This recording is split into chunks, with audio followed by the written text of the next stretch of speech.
Well, the first open beta for Battlefield 6 has officially ended, and there's a lot to digest. I had an absolute blast playing Battlefield again, and it really did feel like Battlefield, but there were a lot of bugs and problems that should be fixed moving forward. Now, I don't really want to focus on the obvious bugs. You know, the things like being able to vault and press the melee button and just launch yourself through windows, or being able to get into invisible rocks on the mountain in Liberation Peak. That stuff is obviously broken and it should be fixed. No, in this video, I want to talk about things like problems with the HUD, the map flow, UI issues, netcode. I want to talk about the bigger fundamental design mistakes that should be fixed moving forward, and I'm going to use a lot of examples of past Battlefields to show what should change. We don't need to remake the wheel here. The devs themselves stated that they pulled a lot of inspiration from games like Battlefield 3 and 4, and because of that, we can literally go directly to the source material and see what those games did right. So with that being said, we're going to first kick this off with the time to death. Time to death, or TTD, is the opposite of time to kill. It's not how fast it feels to kill someone, it's how fast it feels for someone to kill you. In Battlefield 6, there are just a few one-shot kill weapons, and off the top of my head, it's things like being headshot by a sniper, there's shotgun blasts at close range, when you take a direct hit from a tank round, or if you get defibbed. These all do 100% damage, and when it happens to you, it almost feels like you're getting smacked right out of your chair. You feel the weight of all that damage hitting your player at the same time because there's no delay from 100% health to 80% to 50%. It's just 100 to 0 instantly. Unfortunately though, a lot of times over the weekend, it felt like I wasn't really aware of all the damage that was happening to my character. If I was getting hit by something like an assault rifle, an SMG, or a machine gun, something that should obviously cause screen shake or weapon impact or some other type of element on the screen or in the audio to let me know I was getting hit, it just didn't happen a lot of times. Instead, it would feel as if I'd just been one shot by that shotgun and I would drop dead instantly. But then I see the kill recap and there were actually multiple bullets that had hit me. This is a netcode issue and one that Battlefield has unfortunately experienced before. Since I bailed out on the series during 2042, I can't speak for that game, but time to death was a pretty big deal in Battlefield 5. They were able to fix it, and looking back at David Sirlin's tweet from 2019, he says that they were able to find and isolate the so-called super bullets that would impact players. Now, although I'm worried about time to death, I'm not too concerned this will be a long-lasting issue in the live game since we are still 2 months out from launch, and Florian, Battlefield's game designer, is also looking into it. He tweeted out this morning that they are trying to get clips from the community and address this immediately. Now, I'm not sure if we will have those fixes by the second beta test this weekend, but hopefully they do start to nail down the problems. Another big issue with player movement is the footsteps. Now, the audio design in game is incredible. I was blown away. It was so immersive, but player footsteps are none of that. I've had a lot of people say that they couldn't actually hear people's footsteps at all, but personally, I never really had the issue of hearing footsteps. My problem was that although I heard footsteps pretty well, I didn't know where they were coming from. I had a directional audio problem. This was super evident on maps like Iberian Offensive, where you have the verticality of the cliffs, you have the two-story buildings, and all these little winding roads. I would look left and down, and someone would actually be behind, above, and to the right of me. It got so bad that I just had to double check I was wearing my headphones the right way. It kind of reminded me of playing Tarkov years ago, where I thought I was tracking someone properly, and then all of a sudden they would pop up in the completely opposite direction, where they'd be on a floor above or below me. It's a really bad feeling when the game gives you incorrect information, so I think the better combination of improving the netcode to fix time to death and better directional footstep audio will help players keep up with combat. This beta was super fast, but we also had very CQB-oriented, dense urban maps, so when it feels like you can't hear anyone and you instantly die, it's not a good combination. We also need to talk about the HUD. There have been quite a few posts on social media suggesting that the overhead scoreboard and ticket counter should be moved back above the minimap where it was in games like Battlefield 4. I would second this recommendation, but also add on to it. Not only do we need to have the compass on by default, it should be removed from the top of your screen and collapsed into the minimap itself. In Battlefield 4, we can see these northeast-southwest directional arrows on the map, which helps keep your screen clean while giving you the information you need. Now, speaking of the minimap, I'm also not a fan of how in Battlefield 6, it has the objectives spill out of the box and into the game. If you're not nearby these objectives, you can see half of these diamonds or circles just kind of float over the edges, constantly move around, and then shrink when they get back in frame. This is very distracting to me at times, and through my peripheral vision, I thought I would have spotted an enemy, but it was actually just one of these objectives popping up. Additionally, I would also prefer to see the squad area condensed like how it is in Battlefield 4. I really don't need to know the full player health, and I prefer the notifications like a flashing cross or wrench if your squad mate needed help.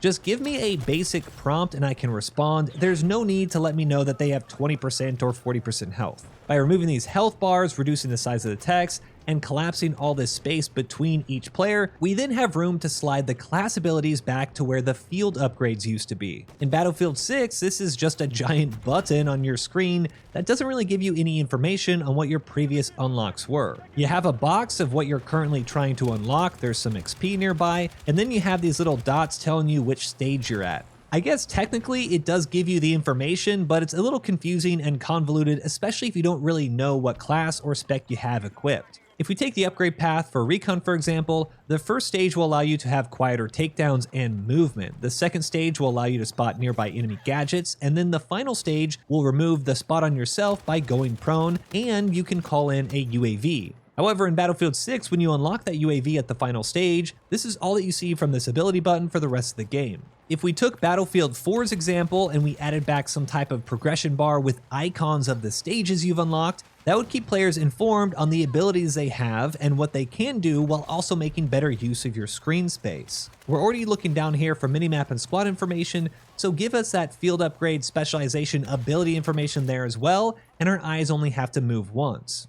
Now, another big problem with the HUD is what you see when you're actually engaging enemy players. There is a lot of stuff popping up in the center of your screen beside your weapon optic, and it's very distracting. In Battlefield 4, I would argue that this information is all located in a place that you actually don't need to look at in order to find the enemy. You have capture progress bars, kills, the point feed information, all that stuff would be just below the center of your screen, and it was actually kind of overlaid onto your weapon or your vehicle. If you're in a tank, this information isn't getting in the way of seeing enemy players since you're looking elsewhere, and as infantry, even though I'm getting a lot of text updates on what's happening, it's still right there where my hands and weapon are, so it's not in the way.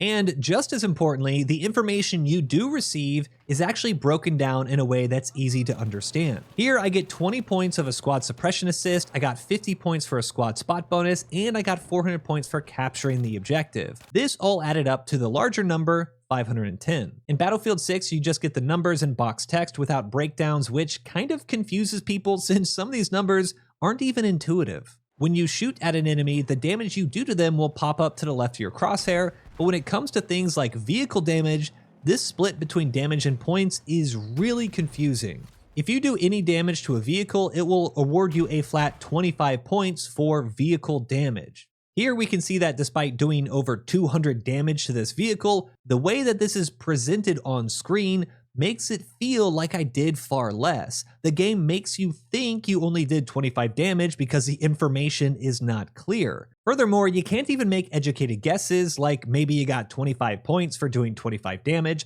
because the vehicle you're shooting at still has more than 75% health on its health bar. None of these numbers are adding up, but you also have to look in 2 or 3 different spots in order to get that information. In Battlefield 4, the points you received scaled to the damage you did. Here I shoot at the rear of the tank and I received 54 points because I did 54 points of damage. The game also gave me 50 points for immobilizing the vehicle. I then swap to my repair kit and I do 1 tick of repair damage, which was 2 points, making the total damage done to this tank 56. The enemy jumps out of the tank, and when I jump into the tank, we can see it has 45 health left. So either there's a rounding error here, or maybe I did another tick of repairing when the player dismounted, but that doesn't matter too much. The point is the information on screen is directly representing what's going on. I received over 50 points for damaging this vehicle, and the vehicle has less than 50% health left. Battlefield 6 not only has information overload, it's useless information overload. The points and event text need to be reworked to better inform players what is actually happening to them in-game, and the feed needs to be moved away to a location on screen that isn't important. Seriously, just slide this back to where Battlefield 4 has it,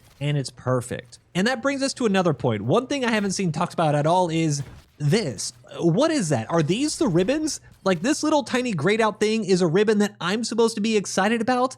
That's horrible. I need the giant awards at the top of the screen that slap me in the face and say, yo, you're doing awesome. Unfortunately, because Battlefield 6's HUD doesn't utilize the screen that well and instead packs every single free spot with unnecessary text, there's no space for these ribbons. Here is my very professional Photoshop of what the HUD should look like in Battlefield 6. Make it like this, and we're in business. Now, when it comes to gameplay, my biggest complaint was the quick respawning. The moment a player is downed, they just slam the spacebar and instantly get to the spawn screen. In fact, sometimes this can be in as little as 7 seconds from you being killed to spawning in. This not only creates a crazy amount of ticket drain since it encouraged players to not wait for a revive, but it also adds to the super fast-paced combat. There's very little time to feel the benefit of wiping a squad when they're there just a second later. If you compare this to Battlefield 4, the game doesn't even let you see the spawn menu until 10 to 12 seconds have passed. Don't get me wrong, it's still quick, but it's almost twice as long as Battlefield 6, and those seconds add up over the course of a game. Now, moving on to weapon and class balance, I think for the most part the attachments and weapons we could use were in a pretty good spot, with maybe the M4A1 being a little too good at everything. I might get some hate on this one, but I do think the shotgun is actually in a good spot, but the reason why it felt so oppressive was because it was primarily being used as an assault player's secondary weapon. Assault has the frontliner field specialization, which allows you to equip 2 primaries, with the base loadout giving players a rifle and a shotgun. Just one quick look at some of the highlights from this weekend on Twitter and you'll see players snap firing their assault rifle, running out of ammo, and then charging in with the shotgun instead of trying to find some cover to reload or using their pistol. This frontliner spec needs to remove the weapon sling and it needs a complete overhaul. And that's not even considering the open weapon playlist where players can mix and match any weapons with any kit. If the assault player gets unchanged, this weekend assaults can grab a deploy beacon, a sniper rifle, and a shotgun. Any attempt at flanking them will just have the player quickly turn and one-shot you and GG.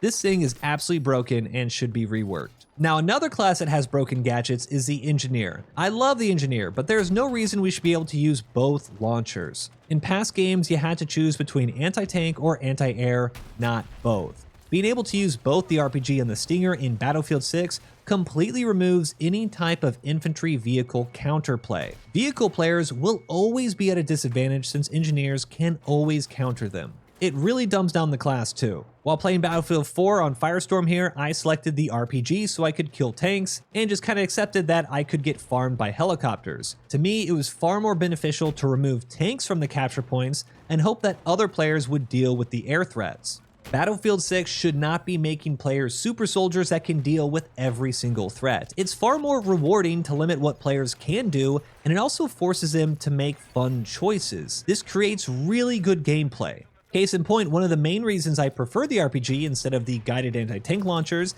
is because you still can shoot down choppers and jets if you're good enough. And unsurprisingly, that type of gameplay can still happen in Battlefield 6, just it will happen less if players have unlimited options. And that brings us to map design. Now, I'm not too concerned when it comes to map size because it has been teased that they are remaking Firestorm, but I do think that Iberian Offensive is too prone to spawn camping on the eastern side. The HQ spawn by E is downhill. You actually have to fight your way out of spawn uphill, and it makes it really hard to gain any type of advantage as you run out. There are also only 3 exits, and there's a lot of open area to the south where the enemy can almost get behind your spawn while also being in front of it. This design creates a fishbowl where you're just pinned in your spawn and forced to go up the stairs to the parking lot in D, which is also completely wide open.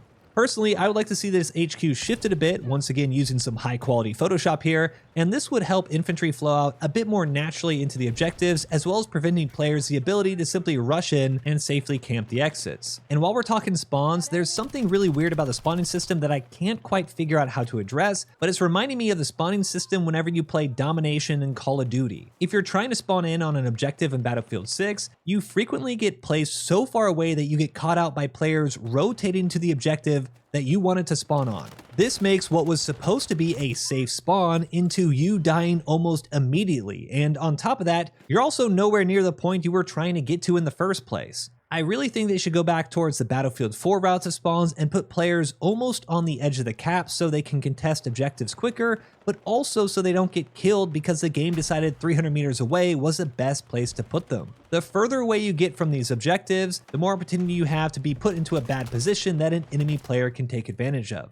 Additionally, as much as I like to see things like tow launchers and repair stations on the maps, I think they were oddly placed a lot of the time. Breakthrough on Cairo specifically has tow emplacements that face nowhere. They have extremely limited sightlines, and some are even set up in ways which allow attackers to use them more easily, which doesn't really make sense. During Breakthrough on Liberation Peak, there was a sector that we didn't even get a repair station as attackers, while the defenders had one that was safely behind everything on top of a hill. I literally ran out of ammo, searched everywhere for a repair station, and then decided just to drive forward so my tank would die and get a new one to respawn. I like the idea of the repair stations and I think they work well, but we really need to have better placement.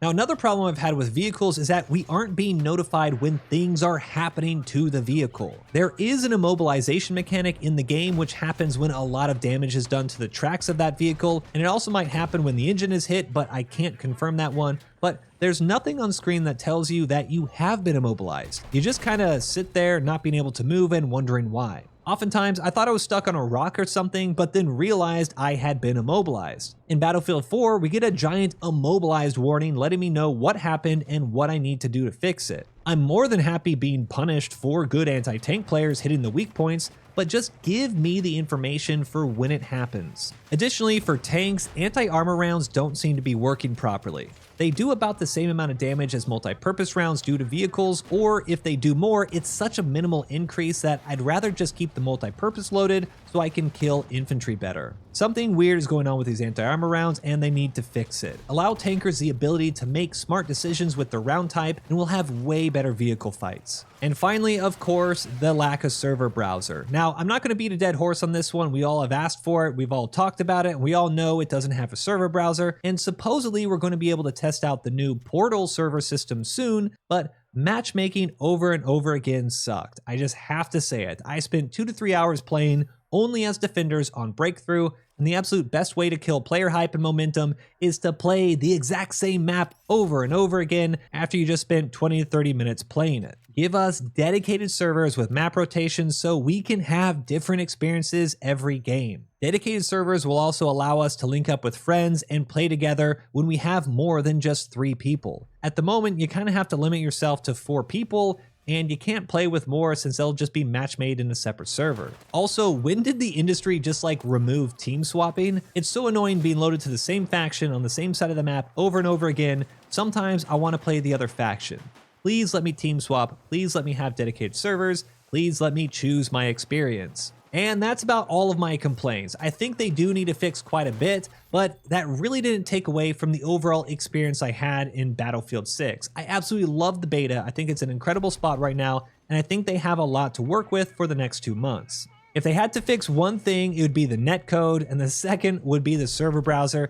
But I am begging you guys, please improve the HUD to what it was like in Battlefield 4, especially the ribbons. Do the ribbons, and we're back at a 10 out of 10.